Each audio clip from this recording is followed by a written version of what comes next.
Buenos días, le decimos al colega Pablo Vélez, experto en Derecho Constitucional y Penal, a quien ha puesto como tema Código Orgánico Integral Penal, realmente sanciona procesos por diversos delitos.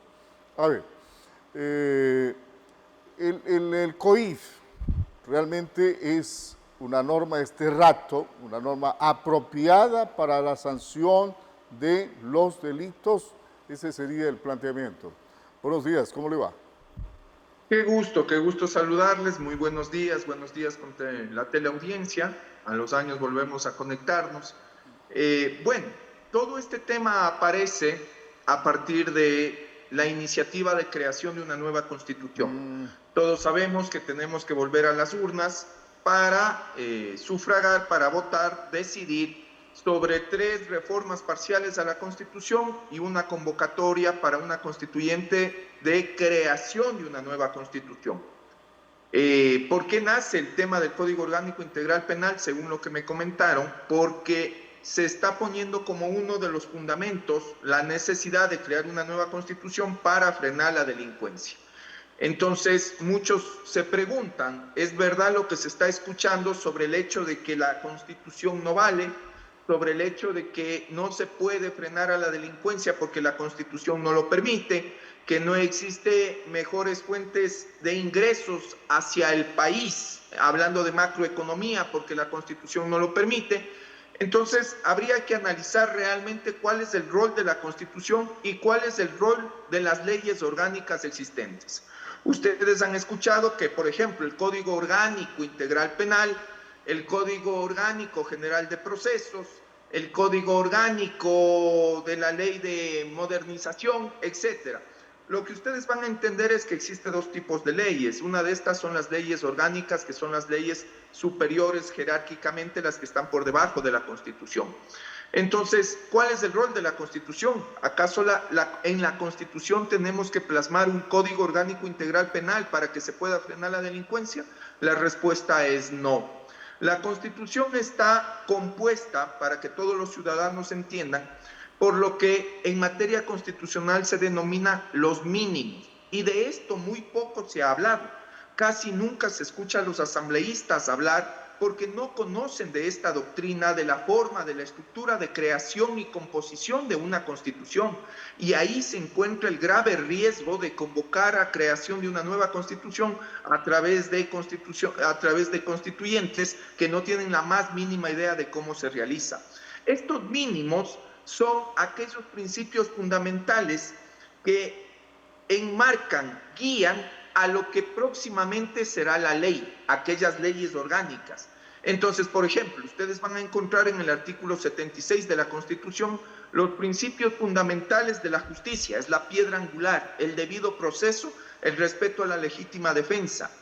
Y en el artículo 77 ustedes van a encontrar un artículo enteramente penal que es sobre las garantías al debido proceso en materia penal, para los reos, para los que se encuentran ya en un proceso. Entonces, esos principios son los que marcan lo que el Código Orgánico Integral Penal después tiene ya que despapallarse, tiene que desplazarse, tiene que generar. Por lo tanto, ¿es la herramienta el Código Orgánico Integral Penal la llamada para frenar, generar herramientas y facilidades para frenar la delincuencia? Por supuesto, el Código Orgánico Integral Penal es, ojo, una herramienta del Estado que garantiza derechos de la víctima, del procesado y parámetros del sistema de justicia, ¿sí? Tampoco es un libro en el cual se pueda establecer diferentes circunstancias para frenar irracionalmente la delincuencia. Eso no se puede hacer. Entonces, la Constitución no es la llamada a generar capítulos extensos sobre cada uno de los propósitos de un Estado. Hay que recordar que esta Constitución, a pesar de que fue muy polémica en el año 2008 cuando se la creó, por la forma como se la creó, también es cierto que hay que entender que sí generó un catálogo de derechos para los ciudadanos extenso y que a la postre ha servido para garantizar un sistema de convivencia social. Claro, la Constitución es un texto amplio respecto de derechos, respecto de garantías, de los ciudadanos y ciudadanas, pero los cambios que se puedan hacer en la Constitución van a repercutir en las leyes de distinto nivel, de distinta materia, porque las leyes aterrizan lo que se dice de manera general en la Constitución. Y seguramente si es que se hacen cambios en la Constitución, obligadamente habrá que hacer cambios en las leyes, ¿o no? Por supuesto, recordemos algo, en el año 2008 se crea la nueva Constitución, una Constitución que pensaría el ciudadano no tuvo mayor connotación, eso es falso. Esta Constitución del 2008 transformó totalmente el sistema de justicia, lo transformó. Al momento de que se aplicó en la Constitución aquella palabrita que dice que nosotros tenemos derechos, somos garantistas de derechos, en la Constitución de 1998 se hablaba de derecho, hoy hablamos de derechos, eso cambió el sistema de justicia. Yo sé que es muy diferente para la ciudadanía entender de qué estamos hablando, pero por ejemplo, antes, con la Constitución del 2008, la ley estaba a la par quizá de la Constitución porque éramos un sistema legalista. Al momento que se transforma de derechos, esta transforma a un sistema garantista. Hoy el sistema ecuatoriano tiene un sistema garantista de derechos. Eso hace que jerárquicamente le eleve a la Constitución por sobre las leyes, y todas las leyes, como usted muy bien lo dijo, tienen que estar primero guiadas en los parámetros fundamentales de la Constitución. Pero miren un razonamiento. En estas últimas votaciones que vamos a ir a las urnas, ustedes van a votar por 3 preguntas de reforma parcial a la Constitución. Una sobre las bases militares extranjeras en el Ecuador, otra sobre quitarles el financiamiento a los partidos políticos, y la tercera sobre el hecho de, se me fue ahorita, los partidos políticos, las bajar bases el número de legisladores. Perfecto, sí, muchas gracias. Sobre el número de legisladores. Y la cuarta es si convocamos a una constituyente para que se reforme toda la Constitución, crear otra. Entonces, el razonamiento es, ¿para qué me hace las 3 primeras preguntas? Si voy a reformar una constitución en una constituyente, ¿por qué me hacen las 3 primeras preguntas? Entonces, llegamos a lo mismo. Nos enfrascamos en que esto no está hecho para mejorar el sistema de justicia del Ecuador. Está hecho por un tema político, por un capricho político, y ya se debe dejar de jugar con la justicia ecuatoriana. Por eso es que pierde eficacia y eficiencia en la práctica. Se tiene que ser serios. Miren, en las múltiples entrevistas que he tenido la oportunidad de compartir a través de este medio serio de comunicación, habíamos hablado nosotros de las 3 leyes que había hecho a varios cuerpos legales, recuerdan ustedes el análisis, y se había dicho, esto va a recaer en inconstitucionalidad, esto no va a terminar siendo una reforma seria. ¿Qué pasó? Que la Corte Constitucional, al analizar las múltiples demandas de inconstitucionalidad de varios sectores que las plantearon, determina que son inconstitucionales, porque todas este grupo de reformas a varios cuerpos normativos las mandaron bajo el pretexto de reforma económica urgente, de ley de reforma económica urgente. Solo desde ahí carecía de validez.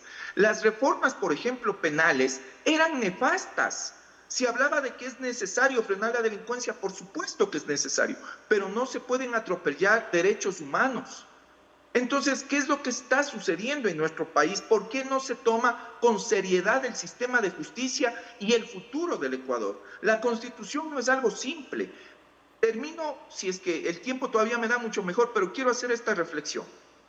Dentro de los requisitos para poder armar una constituyente, según la convocatoria realizada y según el pliego de preguntas y el estatuto que adjuntó el Ejecutivo, un estatuto pésimamente mal hecho, yo no sé cuál es el grupo legal que tiene el Ejecutivo, dicen que los requisitos eran los mismos que para asambleísta nacional.